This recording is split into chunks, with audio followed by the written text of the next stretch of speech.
हुआ? क्या है चचा, ये सब क्या है? पानी वानी यार, मैं इसमें क्या है, मैं क्या करूँ? तकलीफ कोई नहीं है ना बारिश सब तो है ही, तुमको? मैंने इतना ऊंचा बनाया तकलीफ तो है, तकलीफ है क्या कर सकते हैं?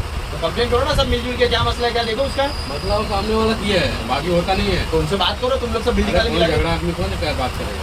झगड़ू वाले में कौन बात करेगा? तो कंप्लेन करो, झगड़ा मत, बात नहीं कर सकते, कंप्लेन करके नहीं उसका हल तो नहीं करो। अब यहाँ से सब नमाजी आदमी आगे कैसा करेंगे? पहले कैसे था, उसने कर दिया ना काम, किसके डाल दिया?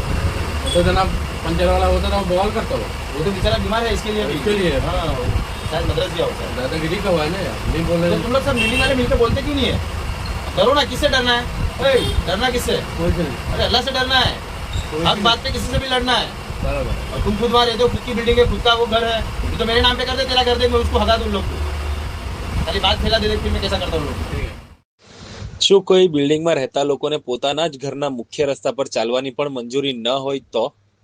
અને જો એ જ બિલ્ડિંગમાં આગ લાગે, કોઈ વ્યક્તિને તાત્કાલિક હોસ્પિટલ જવાની જરૂર પડે તો શું ફાયર બ્રિગેડ કે એમ્બ્યુલન્સ ત્યાં સુધી પહોંચી શકશે? વલસાડના ધોબીતળા વિસ્તાર પાસે આવેલી શાલીમાર બિલ્ડિંગમાં રહેવાસીઓ દ્વારા આવી જ ગંભીર સમસ્યાઓ અંગે તંત્રને લેખિત ફરિયાદ કરવામાં આવી છે. રહેવાસીઓનો આક્ષેપ છે કે બિલ્ડિંગની અંદર રહેવાસીઓની અવરજવર અને પાર્કિંગ માટે રાખવામાં આવેલી જગ્યામાં કથિત રીતે દુકાનોનું બાંધકામ કરવામાં આવ્યું છે. આ ઉપરાંત દુકાનદાર દ્વારા અવરજવર માટે પણ દબાણ કરવામાં આવી રહ્યું હોય, જેના કારણે રહેવાસીઓને પોતાના જ બિલ્ડિંગમાં આવવા જવા માટે મુશ્કેલીનો સામનો કરવો પડી રહ્યો છે. માત્ર એટલું જ નહીં, બિલ્ડિંગની બહાર રોડનું લેવલ ઊંચું કરવામાં આવ્યું હોવાના કારણે વરસાદી પાણી ભરાવાની સમસ્યા પણ ગંભીર બની હોવાનું રહેવાસીઓનું કહેવું છે. એટલે એક તરફ રસ્તો બંધ અને બીજી તરફ વરસાદી પાણીનો પ્રશ્ન. આ ઉપરાંત પાર્કિંગ પાસે 2 મકાનોનું પણ કથિત ગેરકાયદેસર બાંધકામ થયું હોવાના આક્ષેપો કરવામાં આવ્યા છે.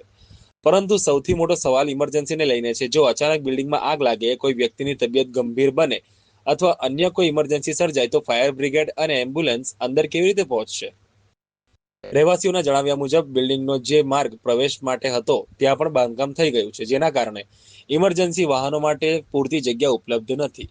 ચોમાસામાં પાણી ભરાવાની સમસ્યા, પાર્કિંગનો પ્રશ્ન અને અવરજવરમાં અડચણ, આ તમામ મુદ્દાઓને લઈને હવે બિલ્ડિંગના રહેવાસીઓએ લેખિત ફરિયાદ કરી છે. રહેવાસીઓની માંગ છે કે સમગ્ર મામલાની સ્થળ તપાસ કરવામાં આવે, કથિત ગેરકાયદેસર બાંધકામ અંગે યોગ્ય કાર્યવાહી કરવામાં આવે અને સૌથી મહત્વપૂર્ણ, ફાયર બ્રિગેડ તથા એમ્બ્યુલન્સ માટે કાયમી ઇમરજન્સી રસ્તો ખુલ્લો કરવામાં આવે.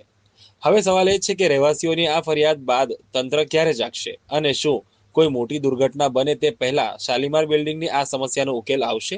વાવ ન્યૂઝ, વલસાડ, ગુજરાત.